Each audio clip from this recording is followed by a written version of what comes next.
Good evening and welcome to the Digital Excellence Pharma Academy. A special welcome to our faculty, Rajesh Tiwari, who has delivered a splendid talk on the competencies that the field force people will require going currently and going forward. So thank you very much, Rajesh, and welcome to this question answer session as we always have on Friday at 5 o'clock.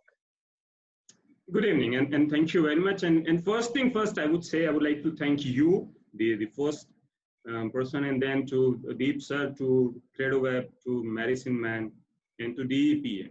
Not only because I got this opportunity, but also the service which I can see is is happening here. A lot of good quality material, content which is available, and as I say, it's an academy where we have this opportunity to practice theories, practice art.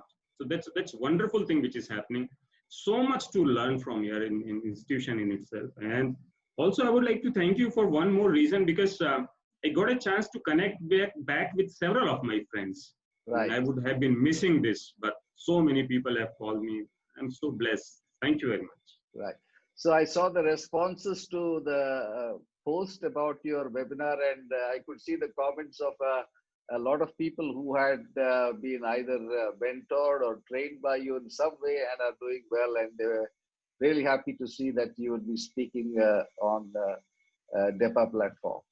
Yeah, very much. I learned a lot from them. I owe a lot to them.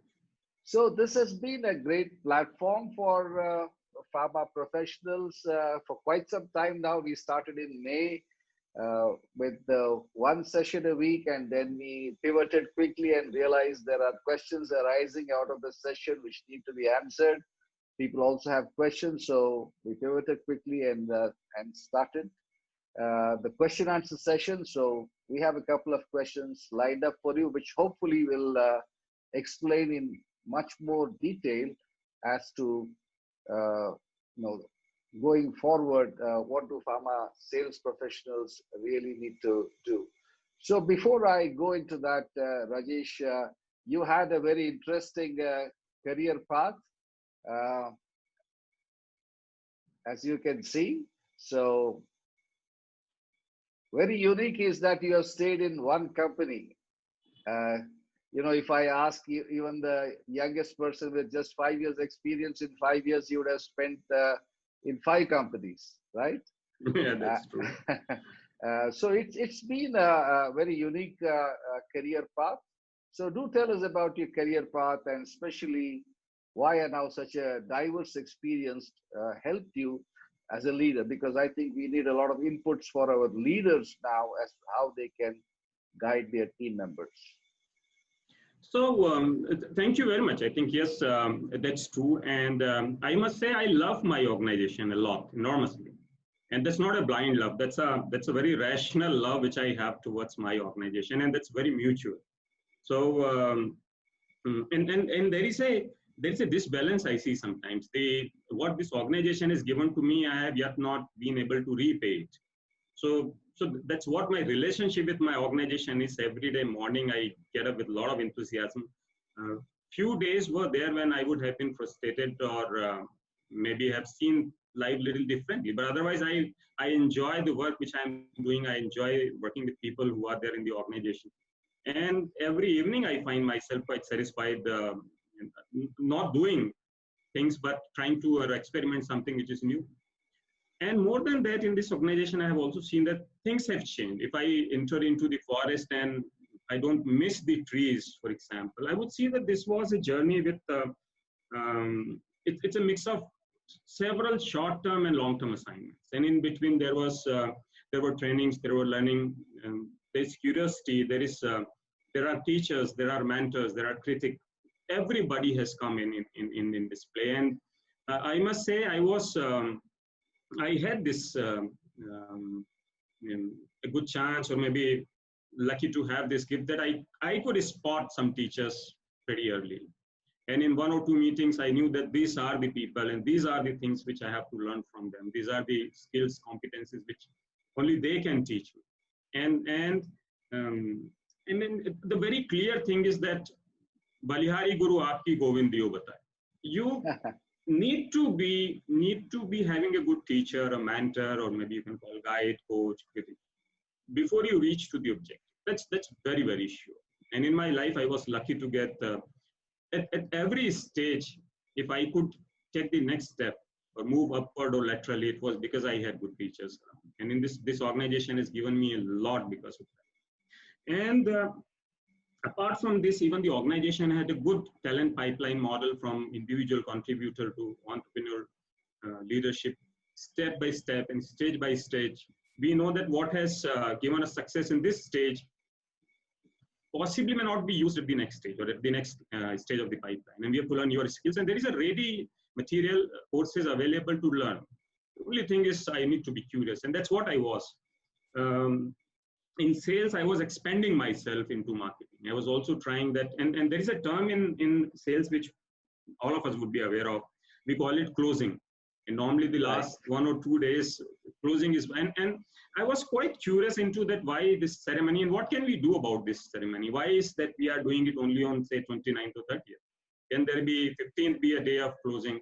Can there be, is there a possibility that some of the brands we do this closing on some other day so that we share the load? And these were the things which were happening in my mind. I was sharing, I got good platform. And one of these days when I was not sure that I would get this opportunity to join a team in the marketing, but I got this opportunity. And when I was in marketing, I was curious what is happening in the HR front. Can I be a part of the HR team? And good thing is that I had the courage, or I had people who were ready to listen to around. I could say that this is what my interest is. This is what I'm currently working on. I'm ready to expand. And every change, I must say, was it is very difficult. Normally we say that change is difficult, but I would say transition is the most difficult thing. Because today I'm in Vashi, for example. I moved to some other place, Kharghar or Bandra or Borivali, Kandivali. The change is easy. Address would change. But transitioning into this place, the new setup, new neighbors, this is very difficult. And this transition, and there were people around who would hold hand, who would support me, who would understand that failure is, it's only a part when you are progressing. So I got a good surrounding all through. And that's why I could show up, I could experiment, I could speak up, and even the difficult journey I could pass through. So that's something which is how I transition into different roles. And organization also gained because of it. What I learned was I became more empathetic. I understood that different resources are available in the organization which can be used or integrated in not only the manner in which we are doing, but in different manner as well. And plus, possibly the team members who were in the sales, they also thought that there is someone who is representing them. They also understand that possibly they can speak little, the shop floor language would be understood maybe a little better. Maybe my guesswork, but I understand that this also happens. And overall, if I say, this also allows others to try. This also asks others to experiment. And we have got then many more such changes which have happened in the organization where people did try moving from marketing to BXs or maybe marketing to sales also. So these changes then they opened up, but it has been a good journey. And this is also for me an opportunity to pay back to my organization, to do the best I can do of all the learnings which I have gathered, I have seen in this journey. Great. It's wonderful to hear that. The key takeaways are that one must be curious to learn and find a good teacher and be able to transition seamlessly, though it's quite a challenging task. So I think good lessons for everybody who wants to grow. The teacher aspect is very important. It is very important. And also as so sometimes what happens when I was in sales, I was pretty there was too much of confidence that I alone can do it. But it's only when I moved into marketing, I got to know that so much of help people are doing behind the curtain. Right. And I would never know that there are so many people who are supporting me. Sometimes I don't see their face also. Sometimes I do not know their names also. So many people are there who are making me successful. And I really got that my brush with reality was that. And as also Miyahai Shin sent me high in his book, Flow has said this thing that Right. if you have a lot of skills but not equal challenges, that would be a lot of boredom. And if there are many challenges but not skills, that would be, as he said, anxiety would be there. And both are these on an extreme case, an extreme spectrum. The flow comes in when you get more challenges and your skills and challenges and skills, and you keep moving ahead. Great. So this is interesting poll results which we ran during your webinar, and I think you have more or less hit right on the spot when you said that the emotional intelligence skills, as reflected in resilience and adaptability, effective collaboration, using social and emotional skills, that come right on top, along with the effective use of digital. So I think your talk was spot on. That the old traditional skills of product knowledge, I remember that when I was a medical rep, that was everything that a rep had to know about, other than his company. Yeah. It was the product that he had to know about in detail. But with the changing digital media, I think the product information can be delivered much easily. But when it comes to our own emotions and the emotions of those around us, and the dynamic way in which the situation is changing, I always used to talk about VUCA way back in 2014, and nobody used to listen to me. But I think, but I think some theories are ahead of time, and today COVID has actually demonstrated what is VUCA, and the only thing that can help you is resilience and adaptability. So yeah, so that was good to have this poll giving us a pulse of what people are thinking, and they're right in sync with what you had to share. Yep. So I'll move on to the very interesting quote that stopped me in my tracks, as I would say, when you put up this and says, "Life is difficult." From Scott Peck's book, and it was a book that really changed my outlook to life, and I'm sure that it has impacted your thinking as well very profoundly. So what advice would you like to give to our listeners, as most professionals are undergoing the most challenging times of their career, and in fact life is difficult is a reality now? So a long time back, so my brother was studying at that time, and his only strength was mathematics. And so and there's a prestigious engineering college which he wanted to study in. And once he asked me that how difficult would it be for him to clear the entrance exam, and I said very difficult. It's very difficult. But he said that every day, so he said that he would take a break for 1 year, and cricket he loves still. So he would still continue playing cricket for 2 hours every day. But apart from that, if he spends 10 to 12 hours dedicated and 100% studying in this journey of passing that entrance exam, how difficult would that still be? And I said then it would not be difficult. Now, at that time, I had not read this book, but important thing is that this guy, my brother, he spent very less time on the difficulty side. In fact, he spent a lot of time on the side of what can happen to solve these difficulties.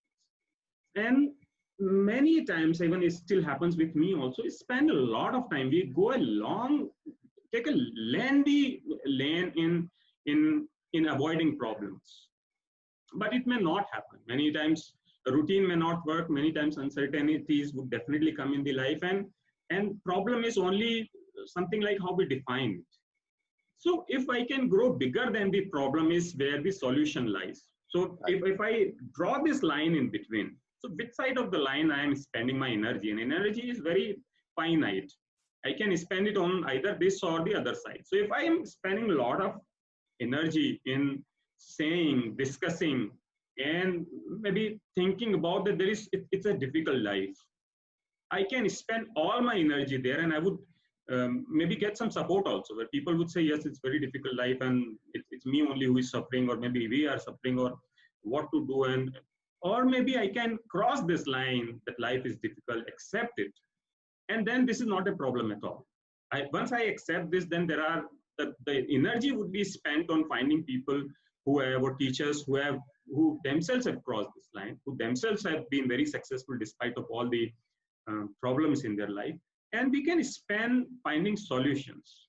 And when I want to spend my time in finding solutions, there's not much which is asked for. What is asked for is discipline, a lot of discipline, and what is asked for is a positive mind. And then step by step, I can move ahead. So there are no solutions, what I understand. What we have is progress. So I progress from here to A to B, and then at B, there would be another something which I can say it's very difficult.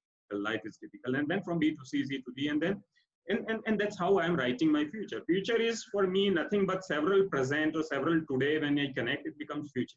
Now, these several todays, either I have spent my time into crying about life is difficult, or these several todays, which put together would become a future, is I have spent time in finding solutions. I've been coaching others in trying to finding solutions for others, role modeling, learning from others, teaching others, and several things can happen. The only thing is energy is finite, and what I do of it is very essential. So today, when we have this situation, first thing is this situation would also pass, but there is no guarantee that something more difficult would not come. Right. Something would keep coming. Something, but we also know that how to cross this lane, how to pass on these difficulties, and which are the solutions, or which are the I won't say magic which is available, but which are the different steps which are available. There is no surprise in that, and that's what I'm saying. In today's situation, also, still there are people who are very successful. Still there are people who are learning, and in fact, this is a boon which has come to us. So now I save a lot of time every day. The only thing is, what I'm doing of this time is I have to answer. Every day, for example, I was traveling. Every day I was into traffic sometimes, into very many things which possibly I'm not doing now. And I can focus much more on my work. The only thing is platform has changed. Earlier, I still have free time, launch time with my friends. We still connect with each other. Only thing is, physically, I don't see them. I am not present in the office most of the time, but I'm still in touch. I am still connected. I still understand what is happening in their life and what they are doing. So not much has changed. Initial few days were like, why it is so, what it is so, but everything is said. Just see brick by brick how things have fallen. First time when it happened, I was thinking that we need to store some food material, grains, and etc. I don't need to worry about it at all. Everything is there, down there in the society. They have places, they have put it in a corner. People come in, they place it. We go collect. Everything is now. We are connecting. We find ways. And that is the good thing about human beings. Possibly machine would take some time to reach there, but we can find ways. We can find solutions. We understand what future is. But for example, if I want to cry over this, 6 months is nothing. I mean, still for 6 months, I could keep saying that it's bad, it's difficult. I cannot go to cinema. I cannot go to theater. I don't have friends, and so many things I could have cried about. But if I try to find solutions, the solution do exist. And there are solutions, and everybody of us has proved that we are much bigger than any problem which is coming in our life. This is something which is giving us a lot of lesson. We should be celebrating that this thing has happened to us, because this has proven that as human beings, and as me and as my friends, we are much stronger than we have a potential to cross several difficulties. Now at least we have evolved. As survival of the fittest theory says, we have moved much ahead of all those things which were a problem. Great. That's a wonderful way to reframe the whole challenge.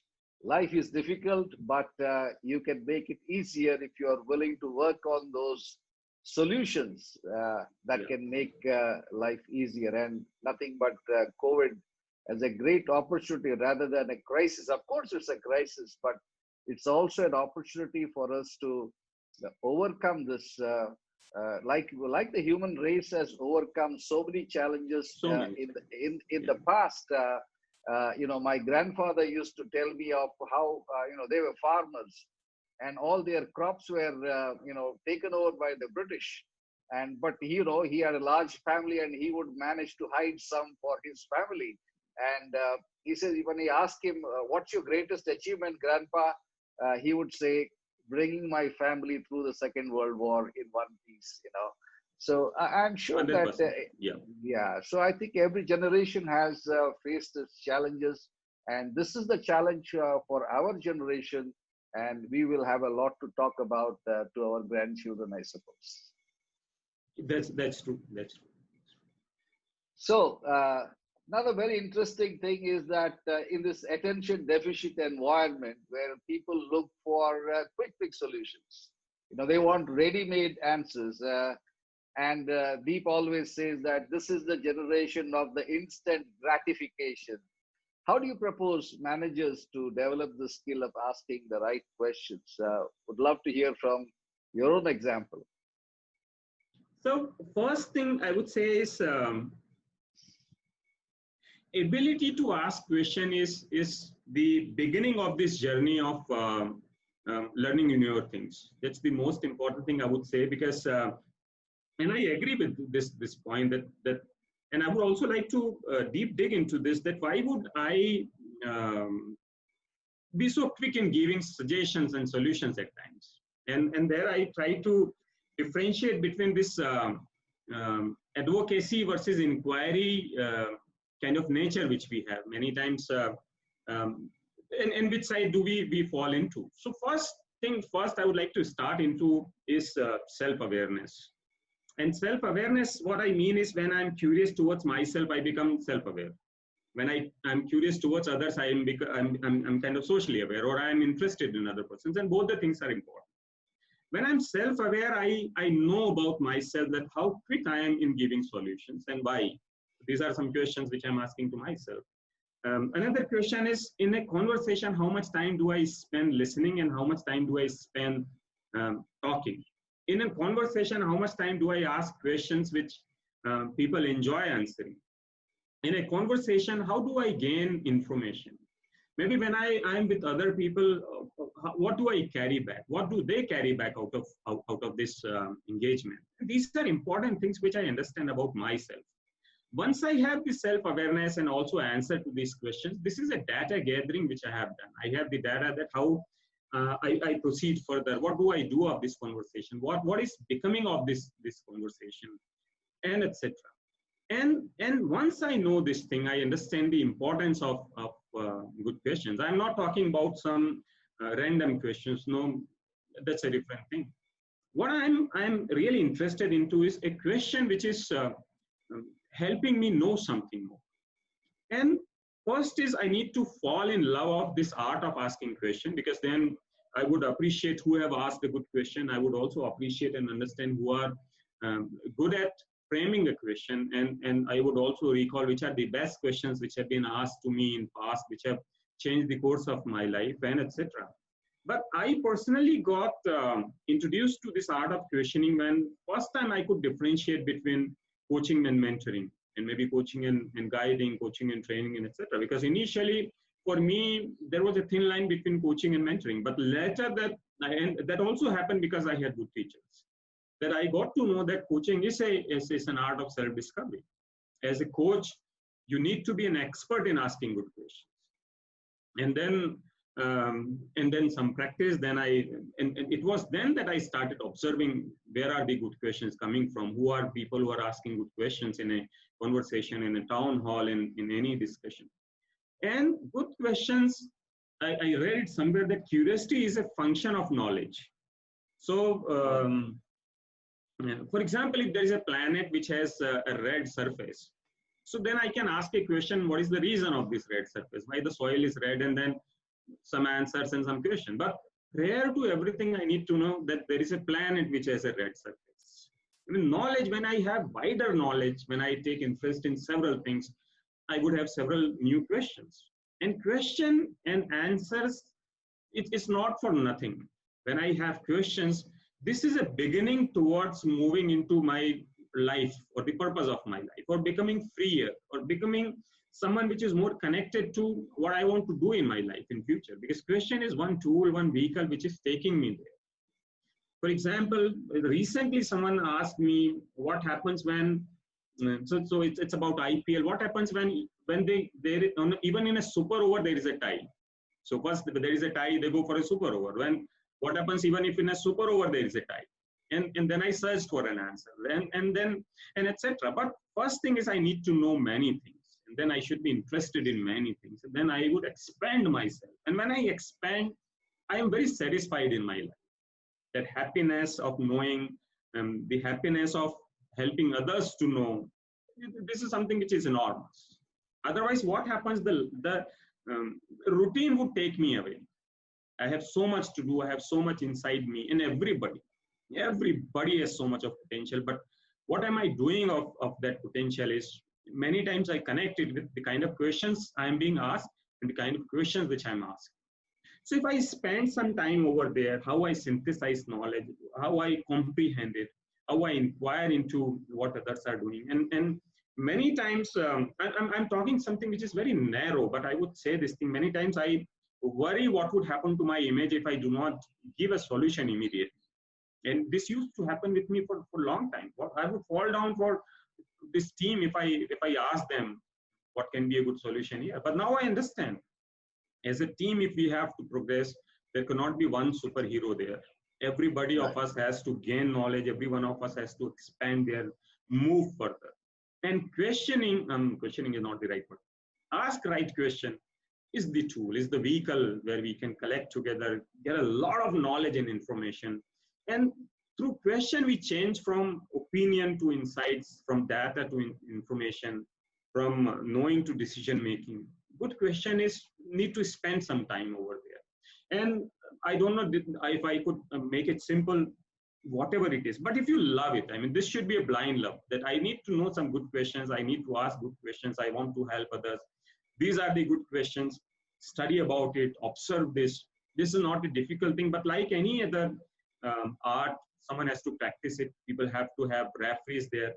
And you see there are good questions which are helping me and you and everybody here. Great. That was a wonderful learning for me to know that curiosity is a function of knowledge.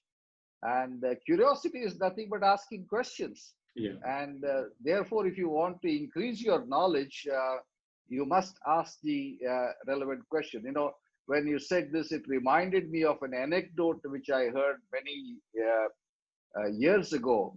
You know, there was a Russian priest who was walking with all his pomp and dress and everything on the road, and it was something like a regular march that he used to do on the streets. And then one day, the soldier steps out and stops him in the track and asks him, "Who are you? Where are you going? And why are you going there?" So the priest is stunned. Nobody's done this to him.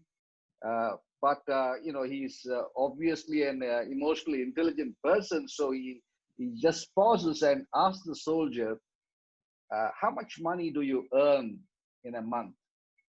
He says, "I earn 50 kopecks a month." So the priest tells him, "I will give you 100 kopecks a month if you meet me at the same place every month and ask me, who are you, where are you going, and most importantly, why are you going there?" So, I mean, these are the questions of life we never ask as to why am I in this job? Where is this taking me? And why is it important for me to do this job? I think if people ask these simple questions on a daily basis as to why am I going out to the field, or even why am I sitting, therefore, what can I do? That can make life a little easier, because we have accepted that it is difficult. And so asking questions, such a wonderful perspective, Rajesh, this will remain with me. Curiosity is a function of knowledge. Great. Thank you very much. Yes, it's important. And also, I mean, who said maybe Dale Carnegie, but so somewhere he says that what kind of question should I ask? And he says, ask the question which other person would like to enjoy answering it. And that is important, that we take interest into other people's lives. We take Right. interest in what they are doing, what are their strengths. Ask them. As a student, if you ask something, get good answers. Great. The other expression that we really appreciated was you said conversation is an art and you should be an artist and engage with people even when you disagree with them, something that we don't see today. You know, you just block off the person with whom you disagree and widen it and dig deep, you know. So these are some great concepts, and I think coming from the angle of self-awareness, as you said just now, and about awareness about others. So it's very important that we develop this conversation as an art, even if it is in a digital form, as you and I are doing right now. Uh, how do you think people can develop this competency of making conversation an art? So when I said, yeah, this is, I also like this point. When I say this is an art, basically I'm taking the, as an artist, what do I do? As an artist, it's a human skill to showcase my creativity. Art is, and many times in that creativity, you see emotions, you see freedom, you see, it, there is a combination of colors. You see the package of several things on the canvas when it is drawn over there, or maybe the art of words, which in turn may convert into maybe a poem or maybe a story. And you see there are plots, there are lessons, there are learning, there are so many things which you can see. And again, I would say what I get back from the art is also basis my experience, my reference points, my overall knowledge, and also my background, what I'm working into, what are my interests. And then I see many times my reflection in that art. Many times I see, but there is always a carry back. There is a color of emotion in that art. There is a lot of creativity in that art. And there is a combination of things which are available to us, and you create an art. Similarly, I have words available to me, and everybody have words available to us. Now, what do I do of these words? How do I put this as a combination of words and create a sentence, and then that sentence create a package of several sentences? And what is happening in that conversation is an art. If I focus into creativity in conversation, I can gain a lot out of this. Otherwise, it would be kind of it happened.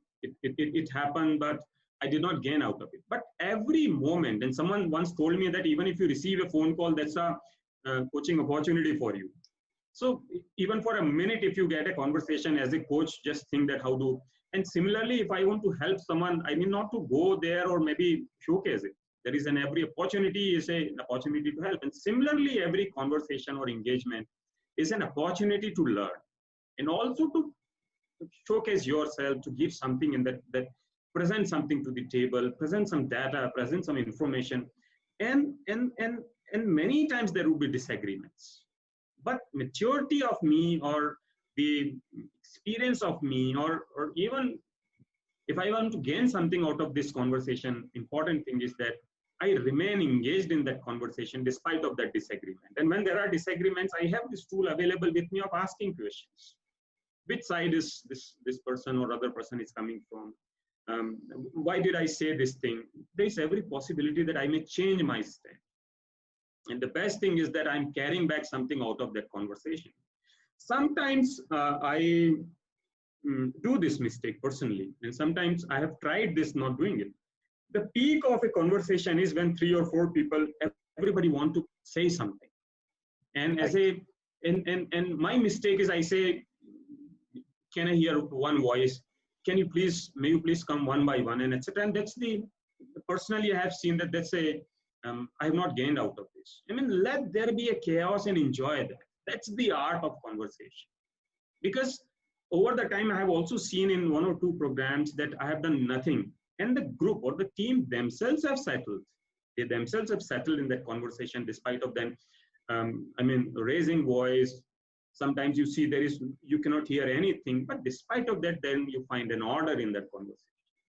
And conversation is about contribution. It's about, again, the wider you read, the wider the different kind of people you meet, the different time you meet with disagreements, the better conversation I would be next time into.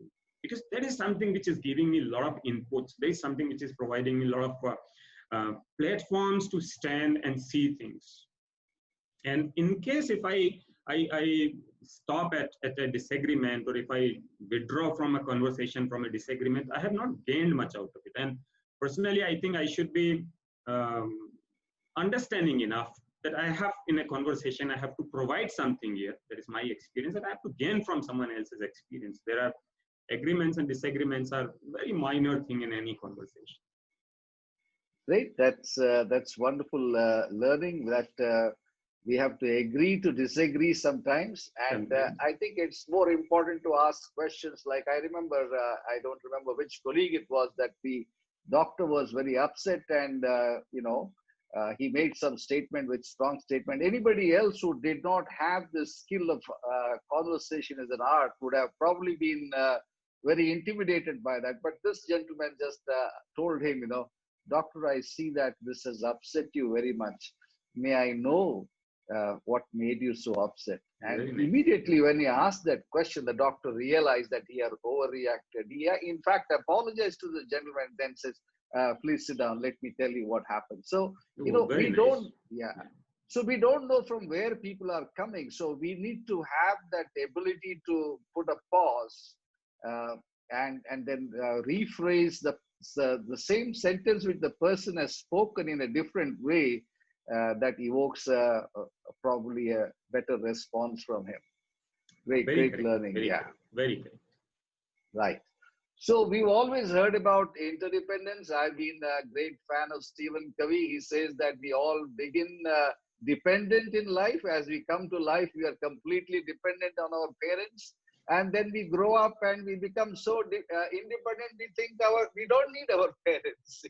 The teenage rebellion and everything comes from this independence. And then finally we realize that life is not neither about dependence nor about independence, but it is about interdependence. And you have, more importantly, taken this your webinar to a completely different level by telling us that we need to now not just man-to-man collaboration, but and I'm realizing that this man-machine collaboration is so important, because half my day is spent collaborating with my machines, and some of them don't work sometimes. The modem doesn't work, or the laptop doesn't work, or the Zoom doesn't work. So I was fascinated by what you shared, that we need to understand more about man-machine collaboration. So something more on this would really help our audience to make sense of how to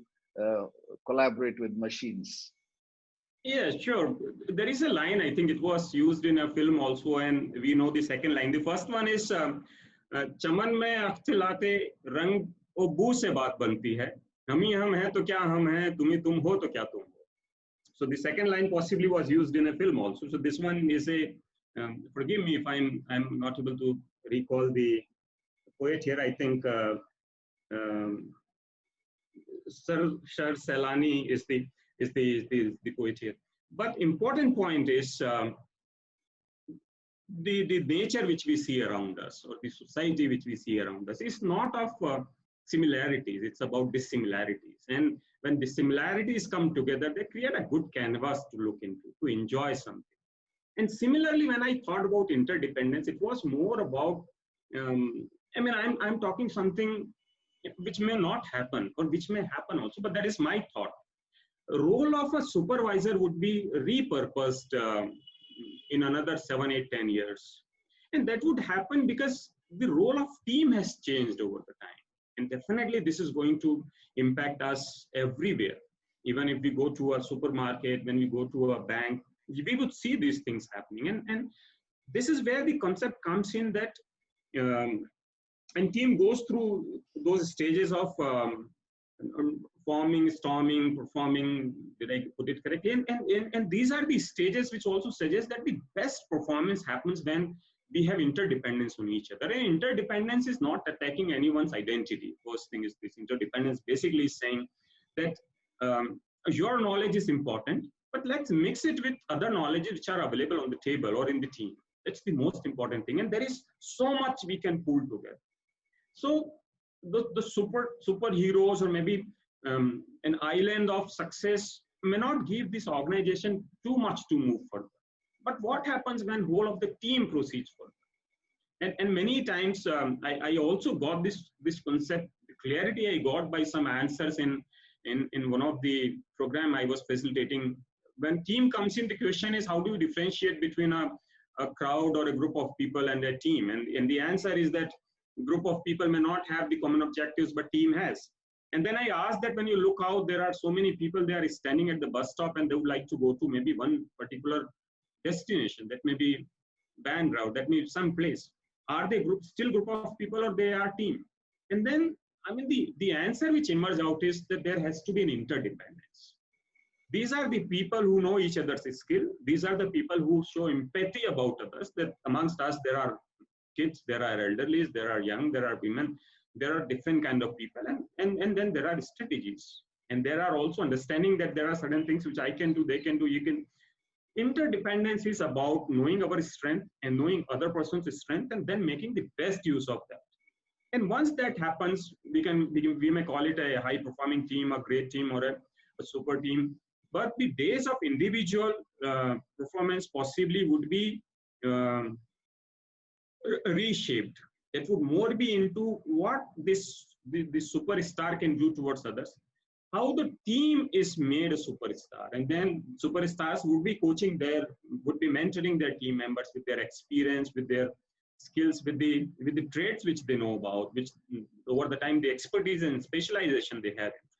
And that makes it important that we have interdependence within team, because then it's the team which needs to move further. But now, for example, every day in our home also, we see that machine have already come into our place. So there are boat cleaners available, and there are, artificial intelligence suggests which movie to watch for next, and many things. I mean, we do not know, but they are a part of our life, and we need to respect the machines. The more we respect, the more they would empower us. And when in empowering here, maybe availability of time to learn newer things, or availability of time to spend more time with our family, or maybe celebrating or enjoying or vacationing, and many more things can happen. Now, I need not worry about that there are kids in home, or maybe because there are people, despite of far off, or maybe working from the office, they have the video cameras, they have the CCTV cameras, and they know what the kids are doing, what they are studying, and etc. And many more things have happened in our life, which has slowly changed things. Machine would learn from us. That's the most important thing. So we have to train machines. That's something which we need to understand. Machine has not come from another planet. They are something which we have created for us. And another thing is, we'll have to empathize with machine many times, because they would give us accuracy, they would give us data, but there are certain things which they cannot do. Machine today, at least, we don't know about the future, would not take a decision on situation. Possibly they would track the situation, they would spot the situation, they would also read the trend in the situation, but it would take some time before they start thinking emotionally and then give a solution over there. But machine would definitely help me understand where are my goods, how much is available in transit, how much is available at stockist level, at retailer, at warehouse, in manufacturing, and would help us make a good decision over there. And when I say respect is, I need to inject them in the team, because every time a new person comes in the team, it's an opportunity for new onboarding. And every time when a machine comes in the team, and that may be a new system, maybe a new mainframe, we need to onboard this machine. Means we need to understand what we are going to give to this machine and what we are going to gain out of this machine. This should not be taken for granted indifferently that this is something which is available. And that may be anything, even if you have an oximeter or maybe computer, a respect should be given to them, gain a lot from machines, make them a part of the team, depend a lot on them, and help the machines also. That is something which I see we are moving very fast towards that. And there is something which is the best thing that is happening to all of us who are here. We are going to gain enormously from machines because of their presence in our life. And similarly, interdependence is something which is making me stronger as a team, which is making me more, there would be more celebrations because we are spending time on interdependence. We are depending on each other's skills. And we are also contributing to this team through our skills. So knowledge is power, I would say. Knowledge is the king. And everybody's knowledge, when we pool it, would definitely make the chances or odds of taking correct decision much brighter. Great. That's a wonderful definition of interdependence. I never looked at interdependence and the 4 stages of team building, from forming, norming, storming, to finally going to performing, and the role of interdependence there as being very important. So that's makes a lot of sense. And you have given a wonderful perspective to the machine as well, that we don't look at it as an alien from another planet, but something that we have produced to make our life better. I think the earliest relationship between a man and a machine is that when the farmer replaced the bullock with tractors, and he had to learn all about it. He had to know that this doesn't work like my bullock. I don't need to beat it to make it work harder. I mean, I need to put the right kind of fuel, maintain it. So that's a wonderful perspective, that we should respect the machines much like we need to respect our team members, because if you learn more about it, it can do a lot for you. But if you look at it as a competitor, sometimes we look at our team members also as a competitor. I think then we are setting up ourselves for disappointment and failure. So the right way to look at it is that machines are here to stay. They are not an alien thing. That is something we have ourselves created so that we get more accuracy, as you said, and the ability to crunch data. And going forwards, they will play a greater role. So we need to accept this interdependence and therefore have the right relationship with the machines. Thank you, Rajesh, for that learning. Finally, coming to the last question, I like this that you said spot the trend, and connecting the dots are hugely important competencies in terms of focusing on doing what matters most. So we would love to hear your views on the future of work and with regard to customer facing roles. So when you see something extraordinary happening around you, and if you can spot it, I mean, there is something in itself is very extraordinary. So something which I spotted, for example, in last 9 months, that means in this year, I have not heard the word strict even once.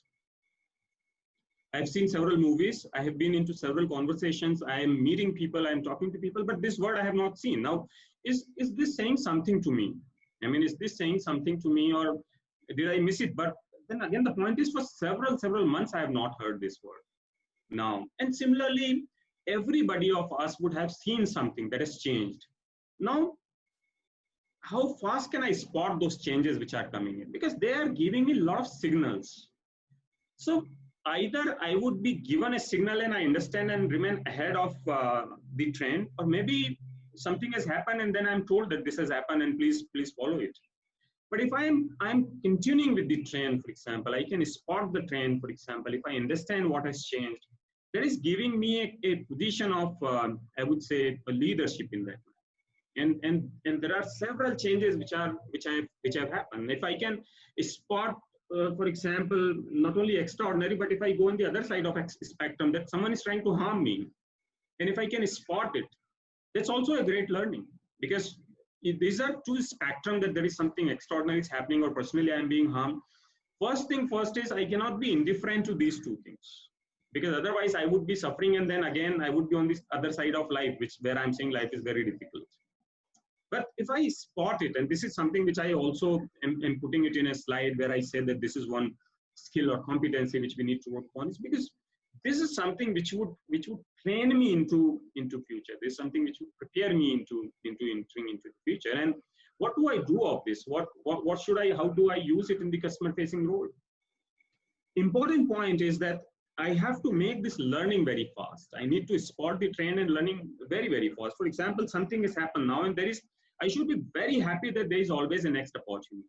Now, something has happened right now and then I'm ready that there is something which I can learn from this, and then I apply it next time, and then I take feedback next time, and then I rehearse it next time, and then I apply it again. Now I said it, and this may take sometimes maybe 6 months of all this process. Now fast forward it, make it very, very fast.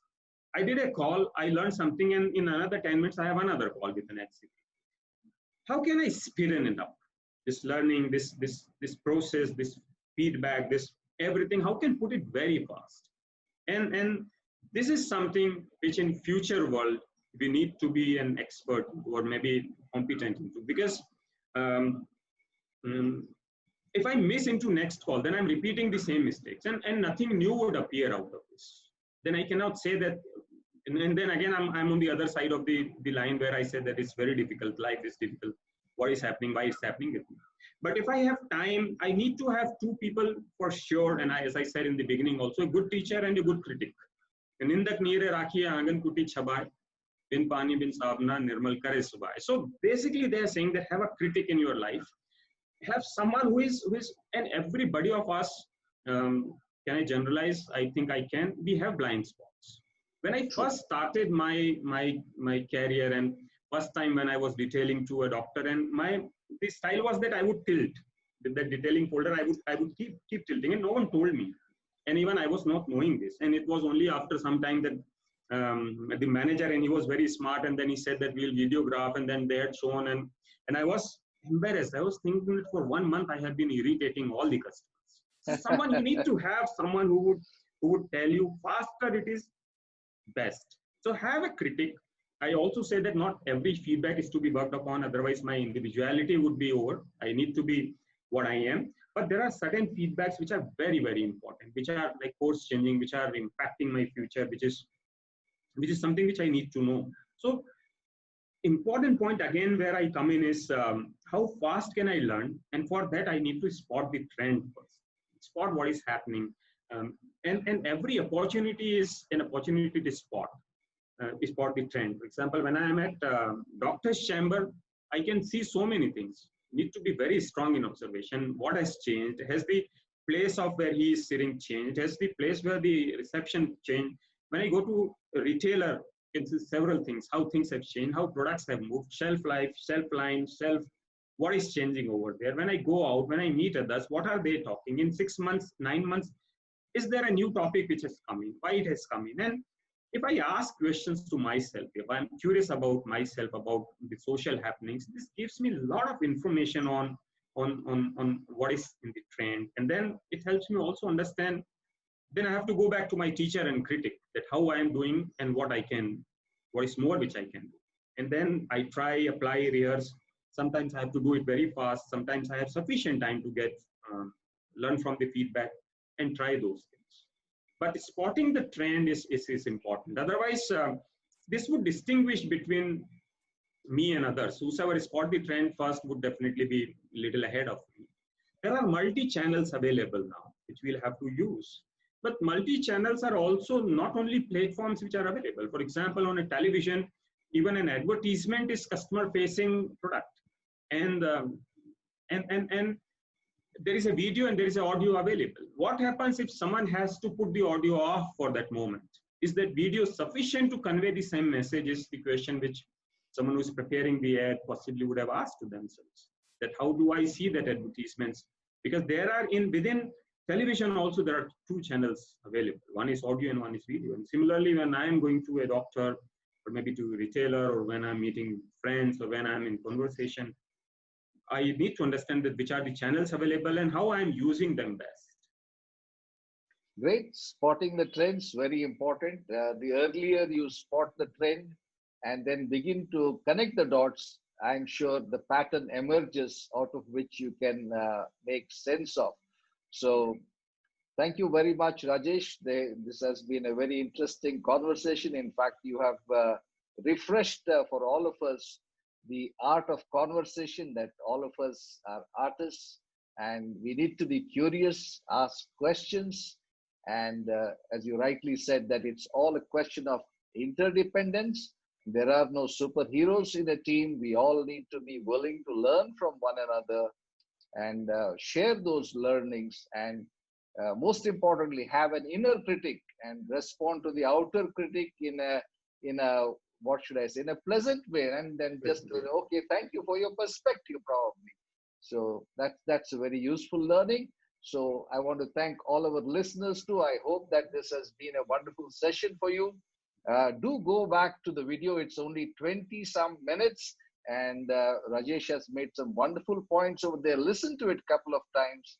I can assure you that you will start on your journey of learning. And even though life is difficult, thanks to these resources that Indian pharma professionals like Rajesh have been so generously willing to part with us and give it to us, you can use them and make your journey much smoother. So thank you, Rajesh, once again, and have a great evening. Thank you very much. Namaskar. Thanks a lot. Thank you very much.